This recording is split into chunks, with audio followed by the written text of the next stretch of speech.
ಆಯ್ತು ಸರ್. ನದಿ ತೀರ್ಪು ಮಂಡಳಿ ಅವೈಜ್ಞಾನಿಕವಾದಂಥ ತೀರ್ಪನ್ನು ಕೊಟ್ಟಿದ್ದಾರೆ. ಸರಿಯಾದ ಮಾಹಿತಿಯನ್ನು ಪಡೆದುಕೊಳ್ತಾನೆ ಈಗಾಗಲೇ 2 ತಿಂಗಳಾಗಿದೆ. ಮುಂಗಾರು ಮಳೆ ಪ್ರಾರಂಭ ಆಗಿ 2 ತಿಂಗಳಾಗಿದೆ. ಇಲ್ಲಿವರೆಗೂ ಯಾವುದೇ ಡ್ಯಾಮು ತುಂಬಿಲ್ಲ, ನೀರಿಲ್ಲ, ಮಳೆ ಇಲ್ಲ.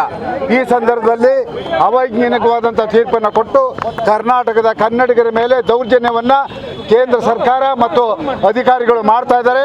ಇದನ್ನು ನಾವು ಸಹಿಸಿಕೊಳ್ಳೋದಿಲ್ಲ. 1991ರಲ್ಲಿ ನಮ್ಮ ನಾಯಕರಾದಂಥ ವಾಟಾಳ್ ನಾಗರಾಜ್ ಅವರು ನಾನು ಬಂಗಾರಪ್ಪನವ್ರನ್ನ ಕೇಳಿ ದಯವಿಟ್ಟು ನೀರು ಬಿಡಬೇಡಿ, ಸುಗ್ರೀವಾಜ್ಞೆ ಹೊರಡಿಸಿ ಅಂತ ಹೇಳಿದ್ದು. ಅವತ್ತು ಸುಗ್ರೀವಾಜ್ಞೆ ಹೊರಡಿಸಿದ್ರು.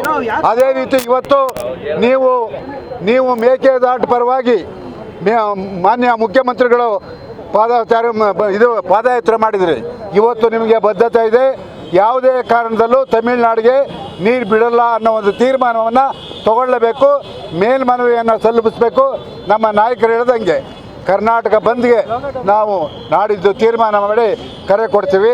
ಇದರಲ್ಲಿ ನಾನು ಅತ್ಯಂತ ಕಳಕಳಿಯಿಂದ ಕೇಳ್ಕೊಳ್ತೀನಿ, ಇಡೀ ಕರ್ನಾಟಕದ ಕನ್ನಡಿಗರು ಮಂಡ್ಯ ರೈತರ ಪರವಾಗಿ, ಮೈಸೂರು ರೈತರ ಪರವಾಗಿ, ಆ ಭಾಗದ ರೈತರ ಪರವಾಗಿ ನಿಲ್ಲಬೇಕು ಅಂತ ಹೇಳ್ಬಿಟ್ಟು ಅತ್ಯಂತ ಆಯ್ತು ಸರ್. ನದಿ ತೀರ್ಪು ಮಂಡಳಿ ಅವೈಜ್ಞಾನಿಕವಾದಂಥ ತೀರ್ಪನ್ನು ಕೊಟ್ಟಿದ್ದಾರೆ. ಸರಿಯಾದ ಮಾಹಿತಿಯನ್ನು ಪಡೆದುಕೊಳ್ತಾನೆ ಈಗಾಗಲೇ 2 ತಿಂಗಳಾಗಿದೆ. ಮುಂಗಾರು ಮಳೆ ಪ್ರಾರಂಭ ಆಗಿ 2 ತಿಂಗಳಾಗಿದೆ. ಇಲ್ಲಿವರೆಗೂ ಯಾವುದೇ ಡ್ಯಾಮು ತುಂಬಿಲ್ಲ, ನೀರಿಲ್ಲ, ಮಳೆ ಇಲ್ಲ. ಈ ಸಂದರ್ಭದಲ್ಲಿ ಅವೈಜ್ಞಾನಿಕವಾದಂಥ ತೀರ್ಪನ್ನು ಕೊಟ್ಟು ಕರ್ನಾಟಕದ ಕನ್ನಡಿಗರ ಮೇಲೆ ದೌರ್ಜನ್ಯವನ್ನು ಕೇಂದ್ರ ಸರ್ಕಾರ ಮತ್ತು ಅಧಿಕಾರಿಗಳು ಮಾಡ್ತಾ ಇದ್ದಾರೆ. ಇದನ್ನು ನಾವು ಸಹಿಸಿಕೊಳ್ಳೋದಿಲ್ಲ.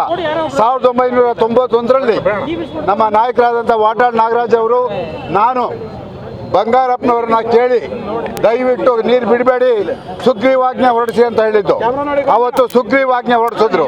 ಅದೇ ರೀತಿ ಇವತ್ತು ನೀವು ಮೇಕೆದಾಟು ಪರವಾಗಿ ಮಾನ್ಯ ಮುಖ್ಯಮಂತ್ರಿಗಳು ಪಾದಯಾತ್ರೆ ಮಾಡಿದ್ರಿ. ಇವತ್ತು ನಿಮಗೆ ಬದ್ಧತೆ ಇದೆ. ಯಾವುದೇ ಕಾರಣದಲ್ಲೂ ತಮಿಳುನಾಡಿಗೆ ನೀರು ಬಿಡಲ್ಲ ಅನ್ನೋ ಒಂದು ತೀರ್ಮಾನವನ್ನು ತಗೊಳ್ಳಬೇಕು, ಮೇಲ್ಮನವಿಯನ್ನು ಸಲ್ಲಿಸಬೇಕು.